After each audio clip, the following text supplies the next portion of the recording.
ఓం నమ శివాయ. Hi friends, welcome to our Sonia and family channel. నిన్నటి వీడియోలో తిరునావుక్కరసు అనే నాయనారు పార్ట్ 1 నిన్నటి వీడియోలో పోస్ట్ చేశాను. ఈరోజు మిగతా పార్ట్ 2ని పోస్ట్ చేసే ప్రయత్నాన్ని చేస్తాను. ఈ భక్తుని చరిత్ర చాలా పెద్దదిగా ఉంటుంది, అందుకే కొన్ని భాగాలుగా విడదీసి పోస్ట్ చేస్తున్నాను వీడియోస్ని.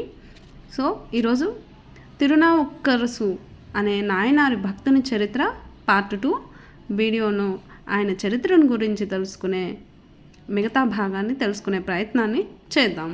ఇలా కొన్ని రోజులు కాలగతిలో కనుమరుగయ్యాయి. జైనమత ఏలిక ఇన్నాళ్లకు కళ్ళు తెరిచాడు. చేసిన తప్పులు తెలిసి వచ్చాయి. తన రాజ్యంలో నిర్మించిన జైన మఠాలను, ధర్మసత్రాలను పడగొట్టించి వాగేసులు ఉండే తిరువదిహానికి చేరుకొని అక్కడ గుణేశ్వర ఆలయాన్ని కట్టించాలని తనకు తాను కొంత ఉపశమనం పొందాడు. అలాగే వాగీసుని చెంతకు వెళ్లి ధర్మసేన, నిన్ను అజ్ఞానాంధకారంతో ఎన్నో ఇబ్బందులకు గురి చేశాను, నన్ను క్షమించమంటూ అతని పాదాలపై పడ్డాడు. జైనరాజుకు బుద్ధి తెప్పించినందుకు వాగీసుడు ఆనందపడిపోతూ ఈశ్వరుణ్ణి ఎన్నో విధాలుగా నవ్యరీతిలో నటరాజేశ్వరుణ్ణి కీర్తించాడు.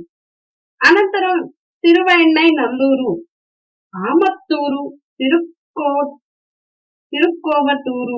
తిరుక్కోవటూరు క్షేత్రాలను దర్శించి ఆయా దైవాల ఆశీర్వాదాన్ని అందుకున్నాడు. అనంతరం పెన్నాగరం ప్రాంతానికి చేరుకొని అక్కడ ఈశ్వరాలయానికి వెళ్లి అతని శరీరంపై పరమేశ్వర ముద్రలను వేయించుకున్నాడు. ఇలా వేయడం కోసం ప్రత్యేకమైన తమిళ పదాలతో, పద్యమాలికలతో అక్కడి శైవగణ పూజారులను వేడుకున్నాడు. ఆ స్తోత్రానికి పొంగిపోయిన వారంతా ఒక్కొక్కరుగా వచ్చి వాగీసుని శరీరంపై శైవముద్ర, నంది, త్రిశూలంలను వేసి స్వచ్ఛమైన శివభక్తునిగా మార్చారు. స్వయంగా శంకరుడే సాక్షాత్కరించి వాగీసుని కోరికపై తన భూతగణాల్లోని ఒకరితో అతనికి శూలం, వృషభ చిహ్నాలను ముద్రింపచేశాడని పురాణ గాథ. ఇప్పుడు అతనిలో కొత్త ఉత్తేజం, ఉత్సాహం రేకెత్తుతున్నాయి. పరమశివుడు పరమానందంతో పార్వతీదేవి కోసం ప్రణయానంద తాండవం చేసే చిదంబరానికి చేరుకునేందుకు బయలుదేరాడు.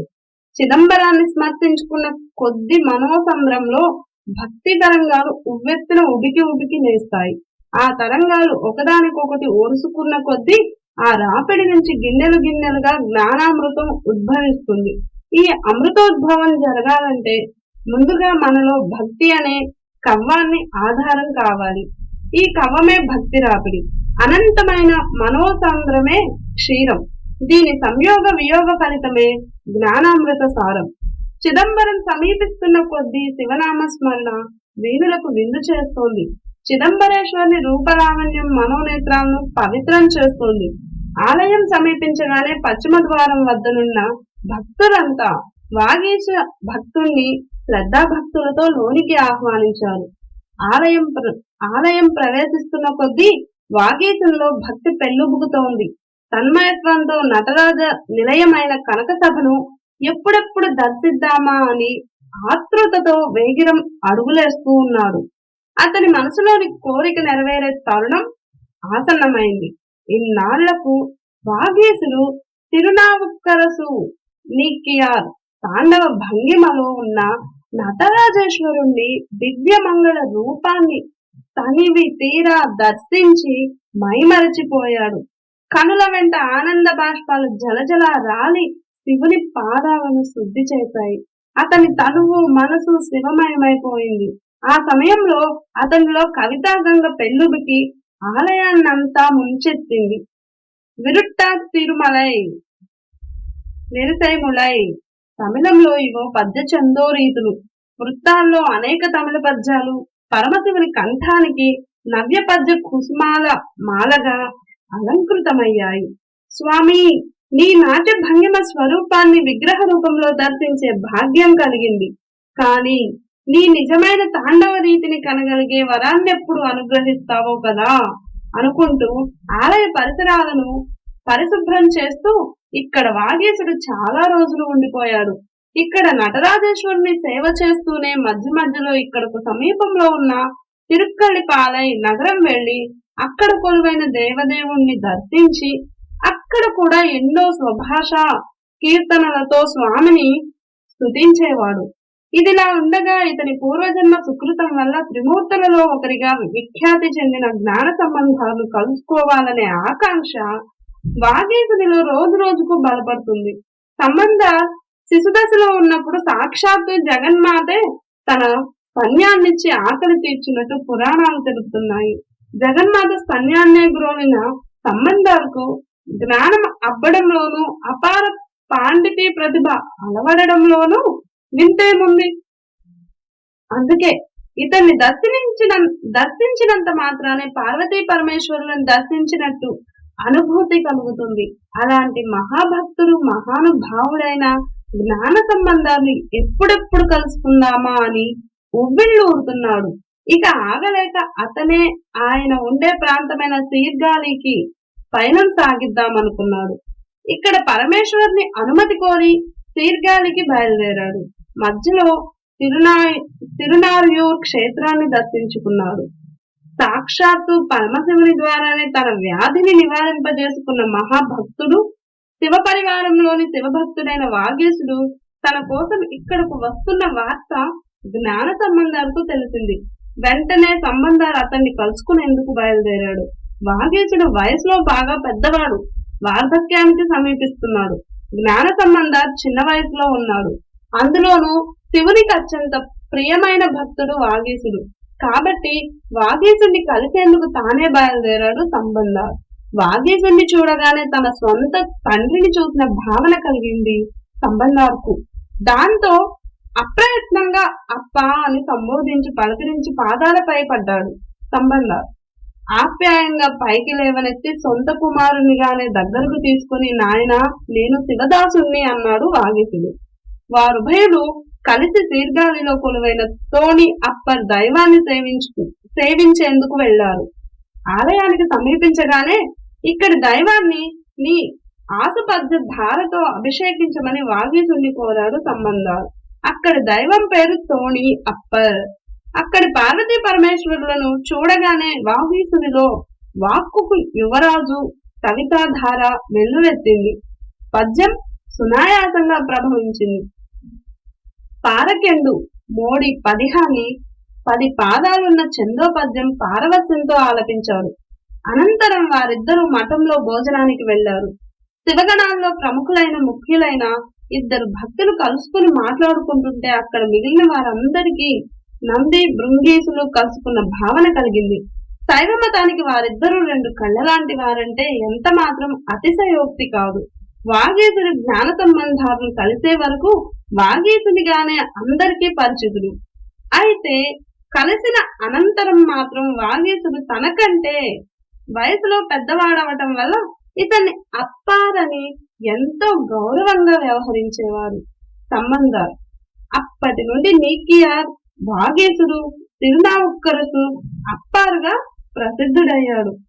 ఇక నుండి అతన్ని అందరూ అప్పారుగానే వ్యవహరించడం మొదలు పెట్టారు. సంబంధాల్ తేవారాలను తన కోసం పాడాడని సంబంధాల్ ధన వ్యామోహంతో అప్పార్ నాపై శ్రద్ధాశక్తులతోనూ పాడారని స్వయంగా పరమేశ్వరుడే భావించారట. సంబంధాల్ తేవారాలను తన కోసం పాడాడని సుందరార్ ధన వ్యామోహంతో అప్పార్ నాపై శ్రద్ధాశక్తులతోనూ పాడారని స్వయంగా పరమేశ్వరుడే భావించారట.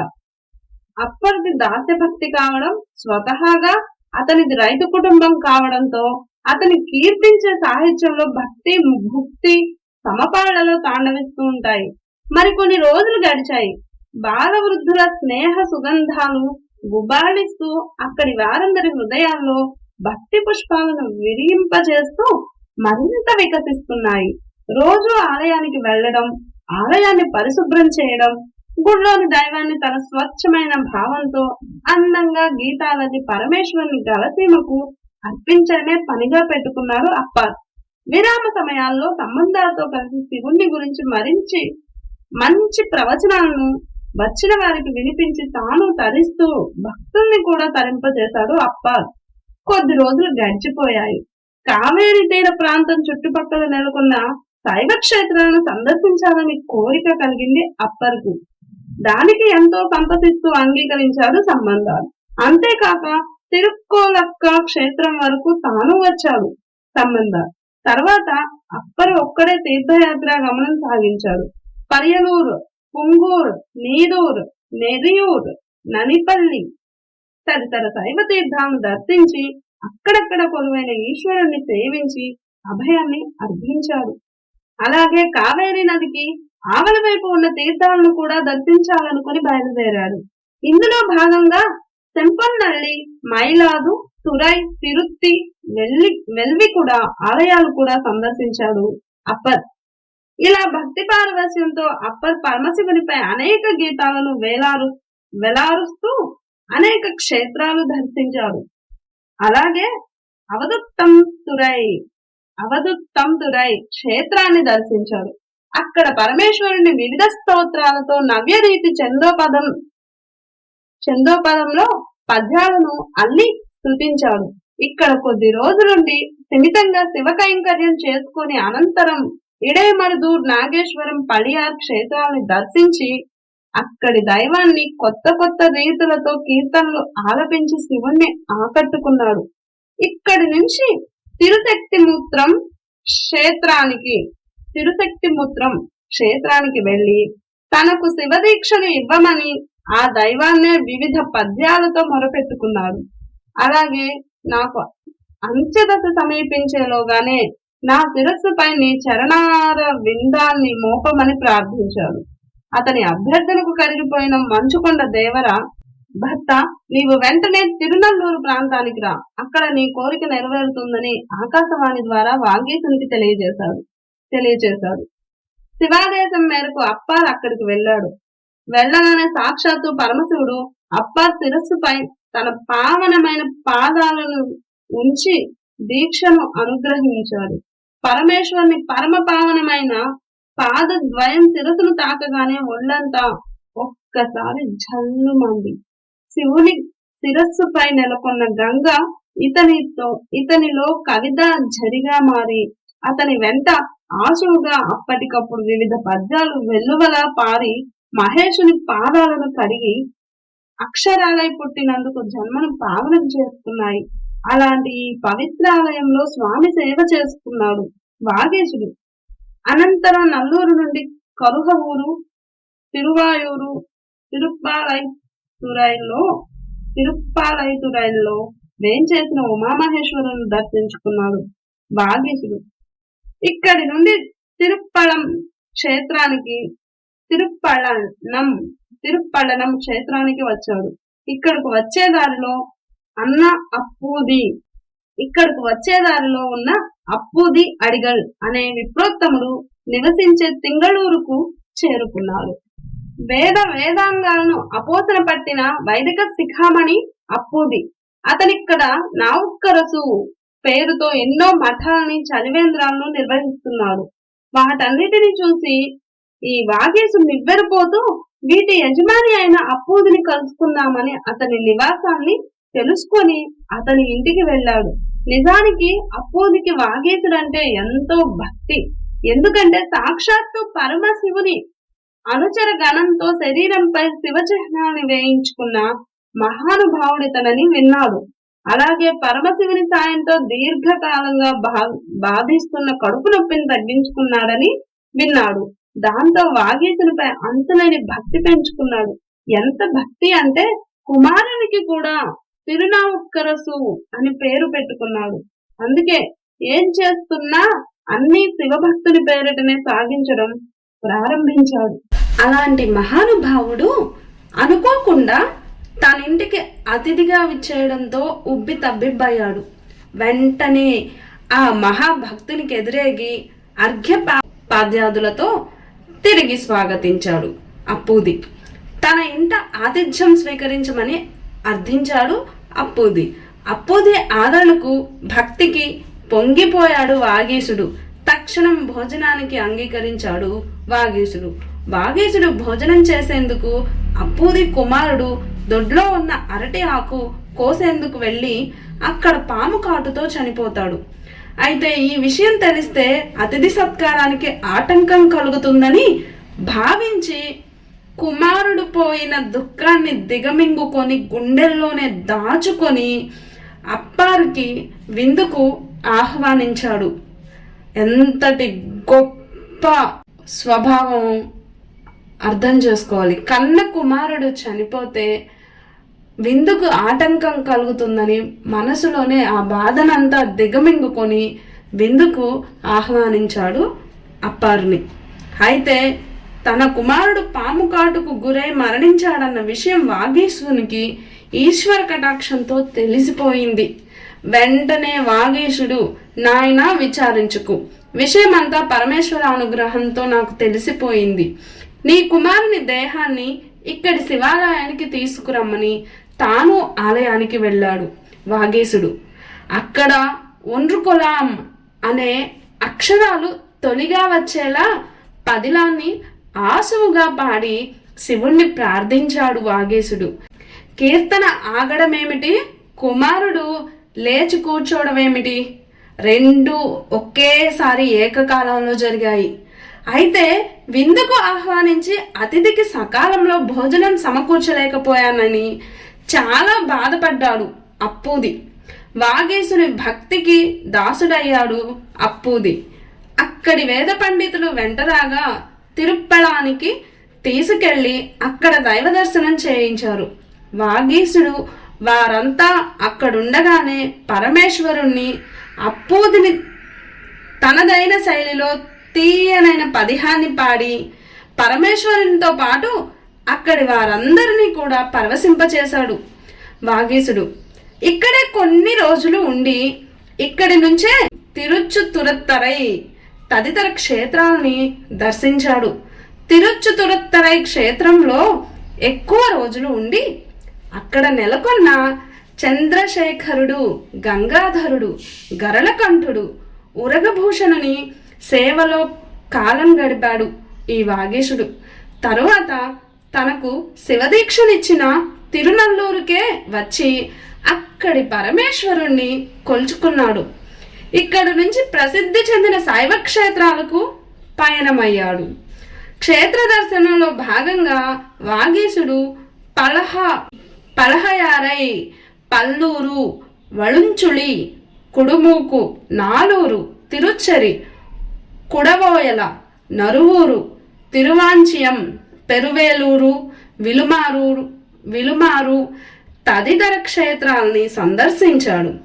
ఆయా ఊళ్ళోని శివభక్తులంతా వాగీశుని కలిసి అతని శివభక్తిని వేనోళ్ల కొనియాడారు. అతనికి సాగిలపడి మొక్కారు. అతన్ని చూసేందుకు ఎంతో మంది భక్తులు అక్కడ గుమిగూడేవారు. వారందరికీ శివలీలామృతాన్ని కథలు కథలుగా వివరించి చెప్పేవాడు వాగీశుడు. ఆయా ప్రాంతాల్లో ఉన్న జైన మతస్థులు కూడా వాగీశుని శివభక్తిని చూసి అతనికి దాసోహమని ఇతనికి వసూలైపోయారు. అప్పుడు వారితో వాగీశుడు, అయ్యా, ఇందులో నా తప్పిదమే కాని గొప్పతనం లేదు. అజ్ఞానంలో ఉన్న సమయంలో నేను పెడదోవన నడిచాను. ఇప్పుడు నా సోదరి ద్వారా సుగమమైన మార్గాన్ని ఎంచుకోగలిగాను. ఇదంతా ఇక్కడి వాల్మీకనాథుడైన పరమేశ్వరుని కటాక్ష వీక్షణమే అని వారికి ఎంతో వినమ్రంగా చెప్పి పంపించాడు. అనంతరం తోటి భక్తులతో పాటు ఆలయంలోకి ప్రవేశించి లోపలి కొలువున్న వాల్మీకనాథుడిని మనస వాచ కర్మణ శ్రద్ధాభక్తులతో దర్శించుకున్నాడు. కొండలె కురెత్తు నినైండు అంటూ శ్రావ్యమైన తాండవ గీతాన్ని ఆలపించాడు.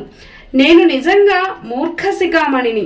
చేతిలో చిక్కని పాలను పట్టుకొని అందంగా ఆకర్షిస్తూ తరంగ ఘోషతో కవ్వించే సముద్ర జలాన్ని తాగాలని భ్రమిస్తూ పరుగులు తీశాను.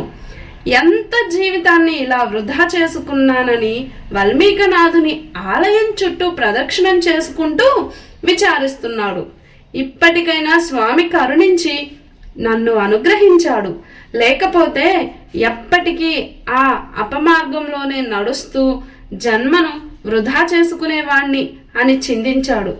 అతని హృదయ వేదనంతా మధురమైన కీర్తనల రూపంలో స్వామి గళసీమకు అలంకారంగా భాసిల్లాయి. ఆ కీర్తనల్లోని ప్రతి పదము ఎంతో అర్థవంతమైనది, భక్తియుతమైనది. పరమేశ్వరుణ్ణి, ఆయన అనుచర గణాన్ని, శివభక్తులను ఇక్కడ ఆలయంలో నీటితో దీపం వెలిగించి భక్తిని చాటుకున్న నమినందిని అనే భక్తుని స్వచ్ఛమైన కీర్తించేవై ఉండేవి. ఇలా స్వామిని కీర్తిస్తూ ఇక్కడే కొన్ని రోజులు ఉండిపోయాడు వాగీశుడు. ఇక్కడున్నన్ని రోజులు ఆలయాన్ని శుభ్రం చేసే బాధ్యత ఇతనే తీసుకున్నాడు.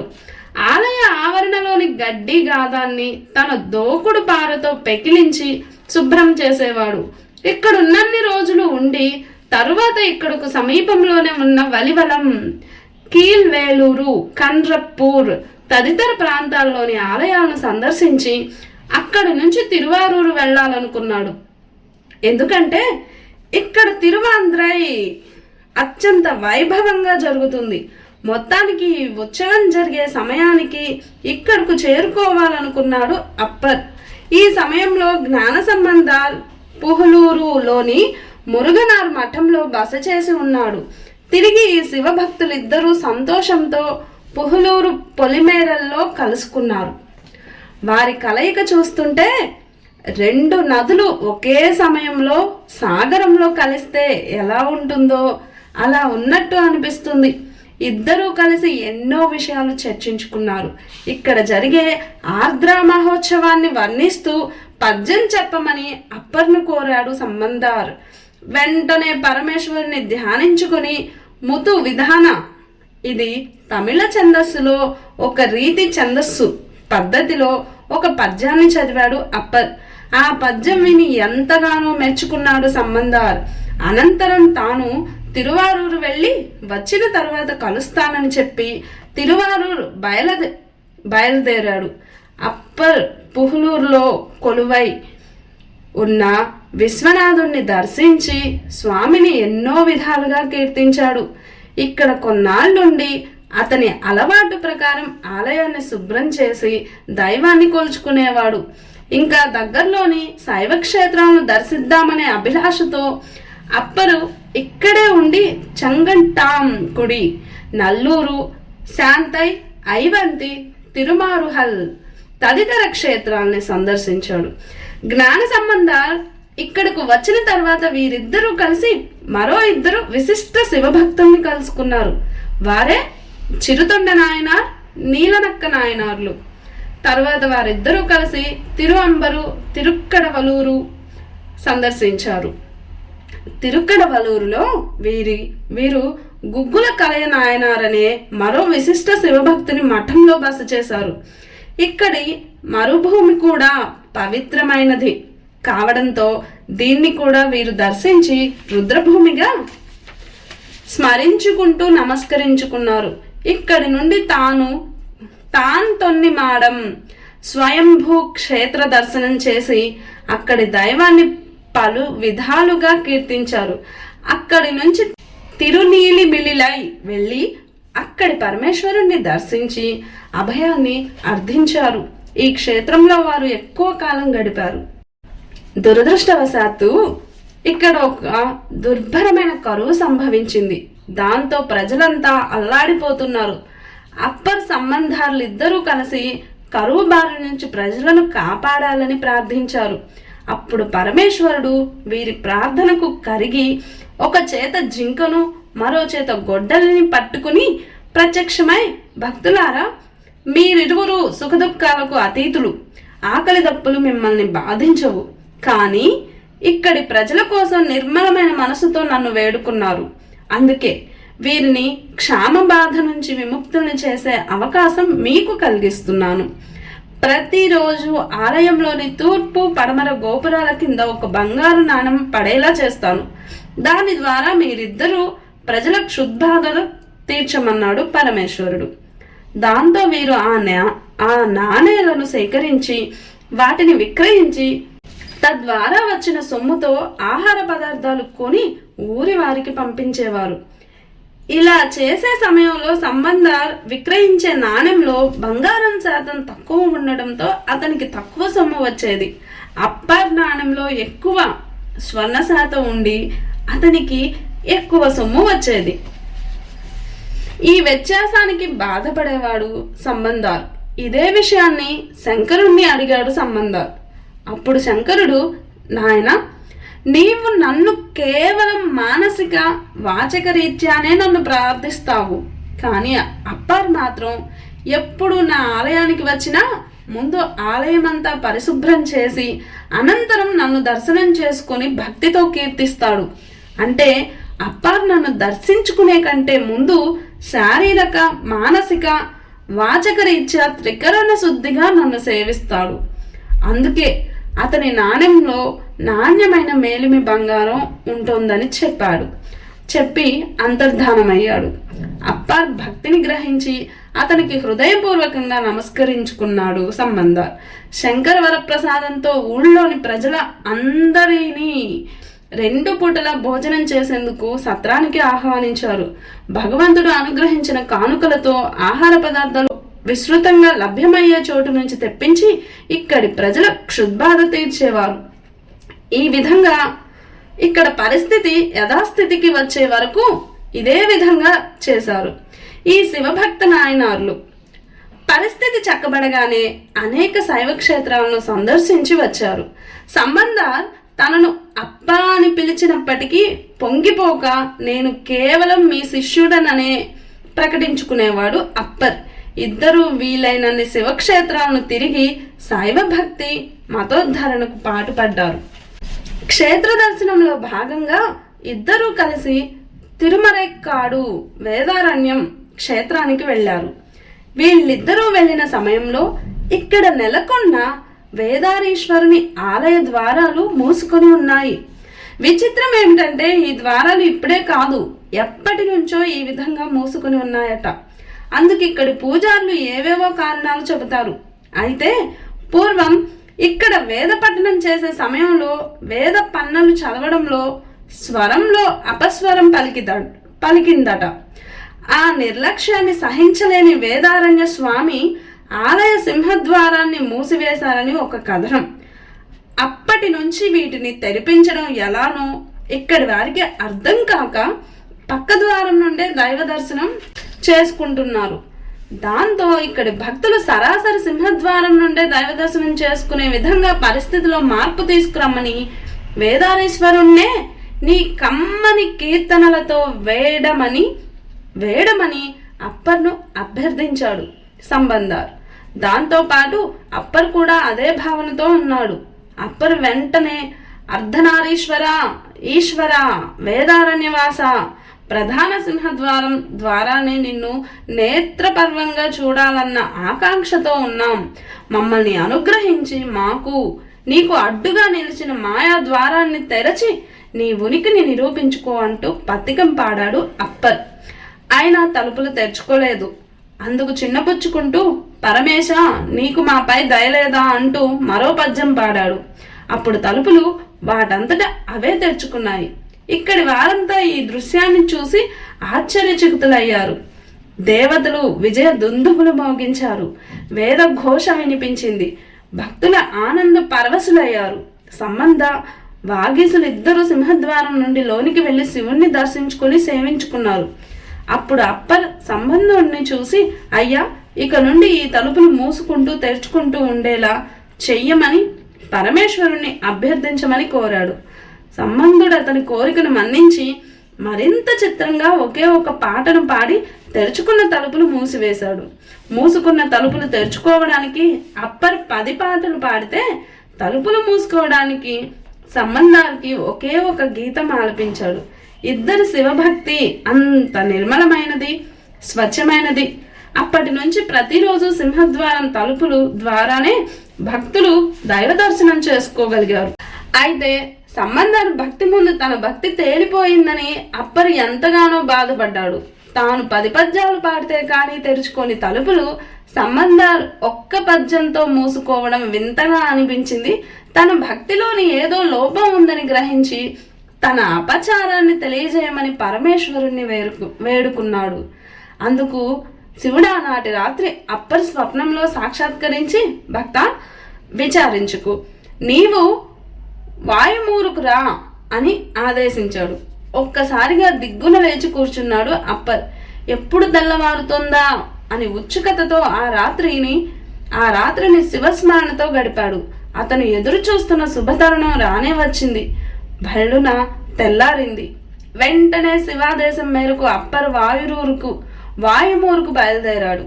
ఒక కాంతిపుంజం దారి చూపిస్తున్నట్టు అతని ముందుగా సాగిపోతుంది. అదే పరమేశ్వర రూపంగా భావించి అనుసరించాడు అప్పర్.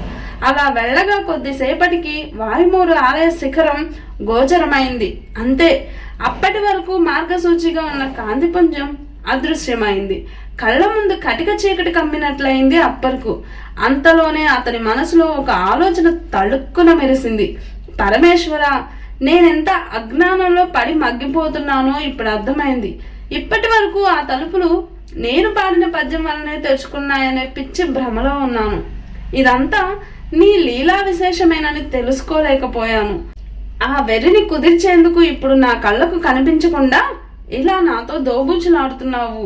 శంకర, నీ మాయలు తెలుసుకోవడం బ్రహ్మ విష్ణువాదులకే సాధ్యం కాదు. నేనెంతటి వాణ్ణి అని చేతులెత్తి నమస్కరించాడు. పరక్కాడు వేదారణ్యం నుంచి అప్పర్ వాయుమూరుకు బయలుదేరాడని తెలుసుకున్న సంబంధార్ తాను కూడా అక్కడికి వెళ్ళాడు. సంబంధార్ను చూడగానే అప్పర్ కళ్ళలో మెరుపు మెరిసింది. నాగాభరణ, నీ ప్రియభక్తుడు సంబంధాలు ఇక్కడకు వచ్చాడు. అతని కోసమైనా నీవిప్పుడు కనిపించక తప్పదు. ఎందుకంటే అతని వాగ్వైభవం అంత పుష్టి కలిగింది కాబట్టే అతనొక్క పద్యం పాడగానే తలుపులు మూసుకున్నాయి. అంతటి వాక్పుష్టి గల భక్తుడు నీ చెంతకు వచ్చి నీ దర్శనం కోసం ప్రార్థిస్తున్నాడు. కైలాసం విడిచి ఈ భక్తుణ్ణి కరుణించు అనే భావం వచ్చేలా అప్పర్ శివుణ్ణి కీర్తించాడు. వెంటనే పరమేశ్వరుడు సంబంధాలకు గోచరించాడు. అనంతరం అప్పరుకు కనిపించి కనువిందు చేశాడు. పశుపతినాథుణ్ణి వీక్షించిన పారవస్యంలో అప్పర్ పద్యమాలికతో పాదయడియార్ కీర్తించాడు. భక్తులిద్దరూ ఆనందంగా కొన్నాళ్ళు అక్కడ గడిపి తిరిగి వేదారణ్యానికి వచ్చేశారు. ఇదిలా ఉండగా పాండ్యదేశాన్ని పాలించే మహారాణి చోళరాజు కుమార్తె మంగయక్కరసి శైవ మతాన్ని విపరీతంగా అభిమానిస్తుంది. కానీ ఇక్కడ జైన మతస్థుల ప్రాబల్యమే ఎక్కువగా ఉండేది. దాంతో వీరు శైవాన్ని అణగదొక్కేందుకు ప్రయత్నించేవారు.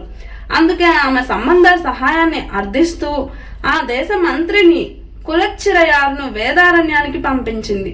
సంబంధాలు ఎప్పటి నుంచో శైవ మతాన్ని పైకి తీసుకువచ్చేందుకు పూనుకున్నాడు. దాంతో ఇది అతనికి కలిసి వచ్చిన అదృష్టం అనిపించింది.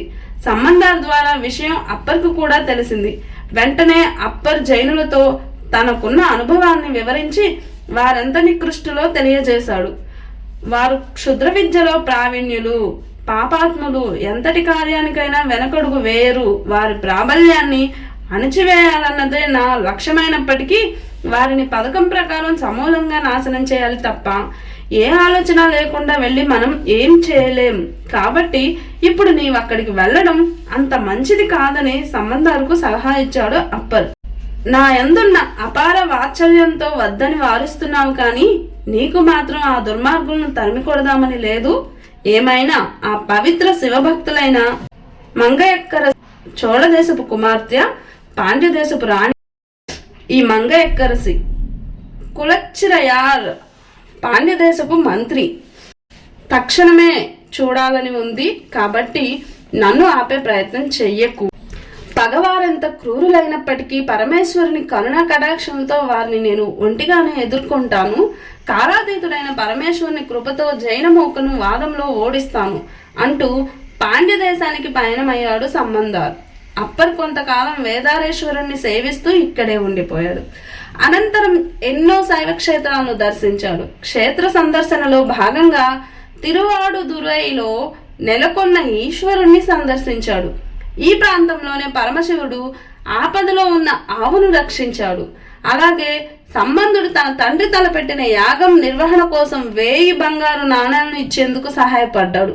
అలాంటి మహిమాన్వితమైన మహేశ్వరుణ్ణి దర్శించి అభయాన్ని అర్థించాడు అప్పర్. ఇక్కడి నుంచి అప్పర్ పళయారు క్షేత్రానికి వెళ్ళాడు. అయితే ఇక్కడ జైన మతస్థులు తమ చిహ్నాలతో ఇక్కడి ఆలయాన్ని నిర్మింపజేయడాన్ని చూసి సహించలేకపోయాడు అప్పర్. అది పునరుద్ధరించే వరకు తాను నిద్రాహారాలు మానేస్తానని దీక్ష పట్టాడు. ఇతని దీక్షకు మెచ్చుకుని గంగాధరుడు చోళరాజుకు స్వప్నంలో సాక్షాత్కరించాడు.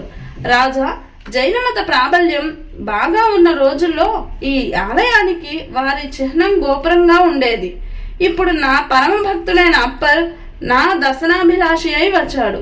కాబట్టి వెంటనే ఆ జైనాంధులను సంహరించి ఆలయాన్ని పునరుద్ధరించమని తన ఆలయం ఎక్కడుందో గుర్తును చెప్పి అదృశ్యమయ్యాడు. వెంటనే మెలకువ వచ్చిన రాజు ఆ విషయాన్ని తన మంత్రులకు తెలియజేశాడు. రాజు తలుచుకుంటే దెబ్బలకు కొదవేముంది అన్న చందంగా వెంటనే మంది మార్బలంతో రాజు అక్కడికి వెళ్లి అడ్డు వచ్చిన జైనులను తన గజ అశ్వ పదాతి బలంతో హతమార్చి పరమేశ్వరుని దయాలబ్ధితో ఆలయాన్ని శైవాగమ రీతిలో పునరుద్ధరించాడు. పూర్వం మాదిరిగానే ఆలయ గోపురం విమానం ఉండేలా నిర్మించి శివయ్యకు నిత్య పూజలు ధూప దీప నైవేద్యాలందే విధంగా అన్ని రకాల శాశ్వతమైన ఏర్పాట్లు చేసి వెళ్ళాడు చోళరాజు. ఆలయం యథారూపంలోకి రాగానే తన కోరిక పరమేశ్వరుడు నెరవేర్చాడని దీక్ష విరమించి ఎన్నో విధాలుగా స్వామిని కీర్తించాడు అప్పర్. అక్కడి గడ్డి గాదాలను శుభ్రం చేస్తూ ఈశ్వరుని సేవిస్తూ కొన్ని రోజులు ఇక్కడ ఉండిపోయారు. ఎంత బలవంతులైనా దైవం ముందు వారి చేష్టలు సాగుతాయా? జైన మూర్ఖుల దుష్ట విధానమంతా ఈశ్వరుని లీల ముందు వీగిపోక తప్పదనే భావం వచ్చేలా ఎన్నో స్తుతులు చేశాడు అప్పర్. ఇక్కడ కొద్ది రోజులుండి అనంతరం కావేరీ నది రెండు వైపులా ఉన్న శైవ క్షేత్రాలను దర్శించాడు. తిరుచురాపల్లి, కరక్కూడి, తిరుప్పరాయతురై క్షేత్రాలు దర్శించాడు. క్షేత్రాల్లో ఉన్నప్పుడు అతని అలవాటు ప్రకారం ఆలయాల శుభ్రంతో పాటు మానవ సేవ చేస్తూ ఇదే ఈశ్వర సేవగా భావించేవాడు. ఇలా వరుసగా క్షేత్రాలను సందర్శిస్తున్న అప్పర్ బాగా అలసిపోయాడు. అయినా ఆగకుండా తిరుగుతూనే ఉన్నాడు. ఒక చోటకు వచ్చేటప్పటికి అలసట ఒకవైపు, ఆకలి బాధ మరోవైపు బాధించడం ఎక్కువైంది అప్పర్కు. దాంతో సాక్షాత్తు ఈశ్వరుడే ఇతని అలసట ఆకలి తీర్చాలనుకొని అక్కడ చల్లగాలినందించే తరువులతో నిండిన సుందర ఉద్యానవనాన్ని, సరోవరాన్ని సృష్టించాడు. అందులోని నీటి మీదుగా వచ్చే గాలి ఎంత శ్రమనైనా ఇట్టే సేద తీరుస్తుంది. అక్కడకు సమీపించగానే మనసుకు ప్రశాంతత అనిపించింది అప్పర్కు. ఇంతలో అప్పర్ వద్దకు వృద్ధ బ్రాహ్మణుడు వచ్చాడు. ఆ ముసలి విప్రుడు పరమేశ్వరుడే. చేతిలో ఆహారం పట్టుకుని అప్పర్ను సమీపించి, నాయనా, ఆకలి బాధతో నకనకలాడుతున్నట్టున్నావు, ఇదిగో నా చేతిలో ఆహారాన్ని భుజించు, సరోవరంలోని నీటిని తాగి సేద తీర్చుకో అని ఆహారాన్ని అందించాడు. ఇది సాక్షాత్తు ఈశ్వర ప్రసాదంగానే భావించి కళ్ళకద్దుకొని మరీ స్వీకరించాడు అప్పర్. పరమేశ్వరుడు ఇచ్చిన ప్రసాదాన్ని స్వీకరించగానే స్వర్గలోకంలోని అమృతాన్ని స్వీకరించిన భావన కలిగింది అప్పర్కు. అప్పటి ఆకలి తీరడమే కాదు, మరెప్పటికీ ఆహారం అవసరం లేదేమో అనిపించింది. కాసేపు చెట్ల నీడలో సేద తీరి అక్కడి నుంచి వృద్ధ బ్రాహ్మణ వేషధారితో కలిసి అక్కడికి చేరువలోనే ఉన్న పైంగిలి శివాలయాన్ని చూద్దామని బయలుదేరాడు. విచిత్రంగా శివాలయంలో సమీపించగానే విప్రోత్తముడు కనిపించకుండా అదృశ్యమయ్యాడు. ఆశ్చర్యపోయాడు అప్పర్. ఇదంతా శివమాయగా తలంచి శంకర్ని కృపా విశేషాన్ని పలు రీతుల్లో స్తుతించాడు. కొన్ని రోజులు ఇక్కడుండి శివుణ్ణి కొలుచుకున్నాడు. అక్కడ నుంచి చిదంబరం, నాగపట్టణం, శ్రీ పురాణ సరిత్తు తదితర క్షేత్రాలు సందర్శించి అక్కడి శైవేతరులను తన వాదనలతో ఓడించి పవిత్ర పుణ్యక్షేత్రమైన అరుణాచలం చేరుకున్నాడు. అంతకు ముందే తిరువన్నామలై వద్ద గిరి ప్రదక్షిణం చేసుకున్నాడు.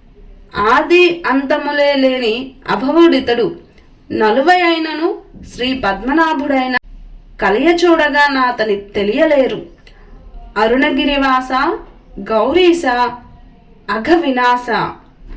అరుణగిరి చుట్టూ ముమ్మారు ఆర్తి తోడ తిరిగినంతనే కైలాసగిరిని తిరుగు ఫలము నొసుగును. పార్వతీ ప్రాణ విభుడు అరుణగిరి కాదు, భక్తుల కండదండ. అరుణాచలం పంచభూతలింగ క్షేత్రాలలో ఒకటి. దక్షిణ భారతదేశంలో వెలసిన పంచలింగ క్షేత్రాలలో అగ్నిభూతానికి ప్రతీక. అరుణాచలం అంటే ఎర్రని కొండని అర్థం. అరుణ అంటే పాపాలను తొలగింపజేసేదని అర్థం. తమిళంలో తిరువన్నామలై అంటారు. ఇది చాలా పవిత్రమైన విశిష్టమైన పుణ్యక్షేత్రం. స్మరణ మాత్రం చేతనే ముక్తినిచ్చే క్షేత్రం. అరుణాచలేశ్వర లయం అరుణాచలేశ్వర లయం శివునాజ్ఞ మేరకు విశ్వకర్మతో నిర్మితమైన ఆలయం. ఈ ఆలయం చుట్టూ అరుణం అనే పురం కూడా నిర్మితమైందని పురాణాలు స్పష్టం చేస్తున్నాయి.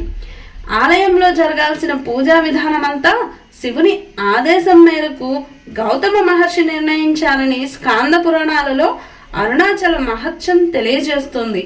అరుణాచలం పరమేశ్వరుని జ్యోతిర్లింగ స్వరూపం కావడంతో దీని చుట్టూ ప్రదక్షిణం చేయడం సాక్షాత్తు శివునికి ప్రదక్షిణం చేయడమేనని భక్తుల విశ్వాసం.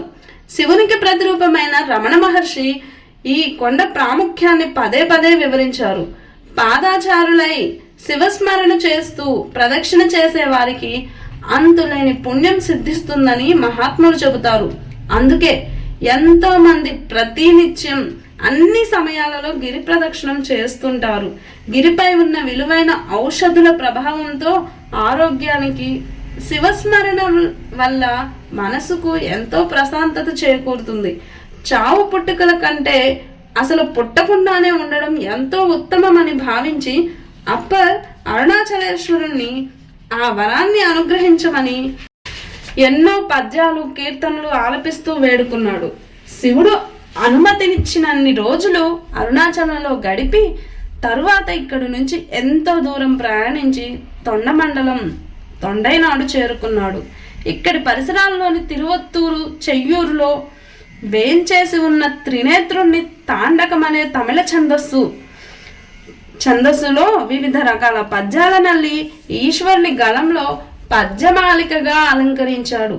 ఇక్కడి నుంచి ఎన్నో శివక్షేత్రాలను దర్శిస్తూ చివరకు పార్వతి తన ఆత్మేశుని కోసం అచంచలమైన తపస్సు చేసిన ఏకాంబరనాథుని రూపంలో పరమేశ్వరుని పొందిన అత్యంత పుణ్యప్రదమైన కాంచీపురానికి చేరుకు పుష్పేషు జాతి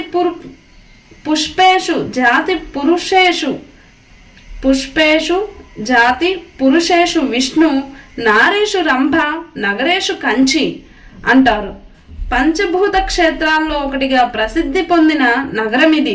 ఇక్కడ ఉమామహేశ్వర్లు, కామాక్షి, ఏకాంబరేశ్వర్లుగా దర్శనమిస్తారు. అయోధ్య, మధురామాయ, కాశీ, కాంచి, అవంతిక, పురి, ద్వారావతి చైవ సప్తైతే మోక్షదాయికాః.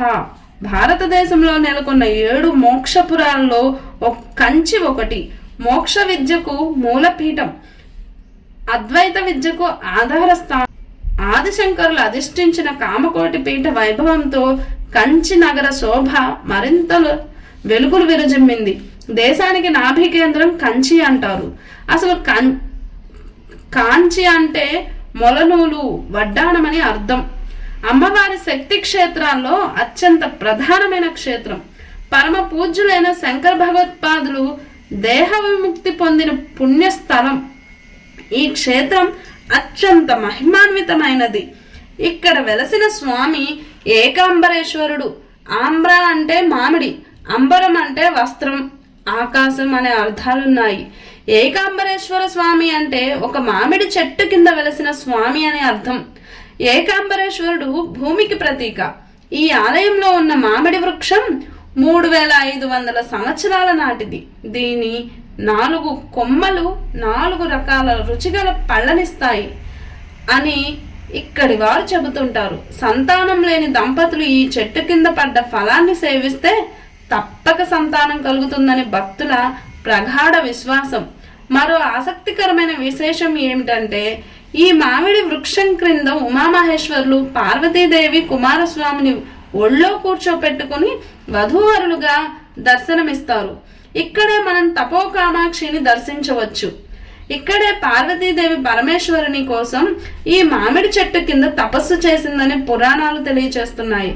శివుడు పార్వతిని పరీక్షించదలిచి అగ్నిదేవుణ్ణి పంపించాలని, అప్పుడు పార్వతి విష్ణువును ప్రార్థించగా విష్ణువు అగ్నిని చల్లార్చేందుకు శివుని తలపైనున్న చంద్రకిరణాలను ప్రసరింపచేశాడని పురాణ గాథ. ఇంకా పరీక్షింపదలిచి ఈశ్వరుడు పార్వతి మీదకు గంగను ప్రవహింపచేశాడు. అప్పుడు పార్వతి గంగను ప్రార్థిస్తుంది. దాంతో గంగ పార్వతికి ఎలాంటి హాని చేయకుండా వెనక్కు వెళ్ళిపోతుంది. పరమేశ్వరి ఆలింగన స్పర్శతో పులకాంకితుడైన పరమేశ్వరుడు అమ్మను అనుగ్రహించినట్లు స్థల పురాణం తెలియజేస్తోంది. ఇది కంచి వైశిష్ట్యం. ఇలాంటి మహిమోపేతమైన క్షేత్రాన్ని దర్శించేందుకు విచ్చేశాడు అప్పర్. వాగీసుని వంటి మహాభక్తుడు తమ నగరానికి వస్తున్నాడన్న విషయం తెలుసుకున్న పౌరుల వదనాలు అరవిందాలై వికసించాయి. అప్పటికప్పుడు నగరాన్ని పలు రీతుల్లో అలంకరించి అప్పర్కు ఘన స్వాగతం చెప్పారు. వాగీసుడు వారందరికీ వినయంగా నమస్కరిస్తూ ఏకాంబరేశ్వర ఆలయ గోపురాన్ని చూసి భక్తి మనస్కుడై నేలపై సాష్టాంగపడ్డాడు.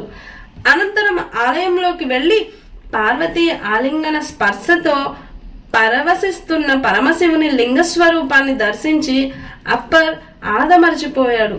ఏకాంబరనాథుణ్ణి సేవించుకున్నాడు. పరమేశ్వరుణ్ణి దర్శించిన భక్తి పారవశ్యంతో నిన్ను కాదనే వారిని సైతం కరుణించే కరుణాకర సదాశివ అంటూ నోటి వెంట అలవోకగా పరమేశ్వరుని వైభవాన్ని కీర్తిస్తూ పద్యాలు కీర్తనలు పొంగి పొర్లుతుంటే వాటితోనే కీర్తిస్తున్నాడు. దరవాడు వన్యజరక్కారియానై మోసమే ఆలంబనగా చేసుకుని జీవించే అజ్ఞానులకు అర్థం కానివాడు అని అర్థం అంటూ ఇక్కడి ఏకాంబరేశ్వరుణ్ణి స్తుతించాడు. ఆలయాన్ని 4 వైపులా కలియ తిరుగుతూ అక్కడక్కడున్న శివమూర్తులను దర్శించుకున్నాడు. ఇక్కడున్నన్ని రోజులు అలవాటు ప్రకారం ఆలయ శుభ్రత తన బాధ్యతగా తీసుకున్నాడు. అలాగే క్రమం తప్పకుండా ఆలయాన్ని పరిశుభ్రం చేసి అనంతరం దైవ దర్శనం చేసుకున్నాడు. దర్శించినప్పుడల్లా అప్పర్ పరమేశ్వర స్వరూపాన్ని, ఆయన ధరించిన అలంకారాలని వివిధ రకాలుగా వర్ణిస్తూ ఇన్ని రూపాల్లో భక్తులను అలరించే ఏకాంబరేశ్వరుడు నన్ను కాపాడాలనే అర్థం వచ్చే రీతిలో పద్యాలను అల్లేవాడు. తనివి తీరా కామాక్షి ఏకాంబరేశ్వరులను దర్శిస్తూ అనంతరం ఇక్కడి నుంచి వీడలేని మనసు తిరిగి తొండై మండలానికి మరలి వచ్చాడు. ఇక్కడి నటరాజ క్షేత్రమైన తిరుక్కలి కుండ్రాన్ని చేరుకుని తాండవ భంగిమలో ఉన్న నటరాజస్వామిని దర్శించి కీర్తించాడు. హర హర మహాదేవ శంభో శంకర, హర హర మహాదేవ శంభో శంకర, అరుణాచల శివ, అరుణాచల శివ. ధన్యవాదాలు. తర్వాత వీడియోలో పార్ట్ 3 వాగీసుడు నాయనార్ గురించి మిగతా చరిత్రను తెలుసుకునే ప్రయత్నం చేద్దాం. చరిత్ర చాలా పెద్దదిగా ఉండడంతో 3 పార్ట్స్గా పోస్ట్ చేస్తున్నాను. ధన్యవాదాలు. విన్నవారు, చదివినవారు, తెలియజేసిన వారు అందరూ కూడా ధన్యులవుతారు. ఓం నమః శివాయ.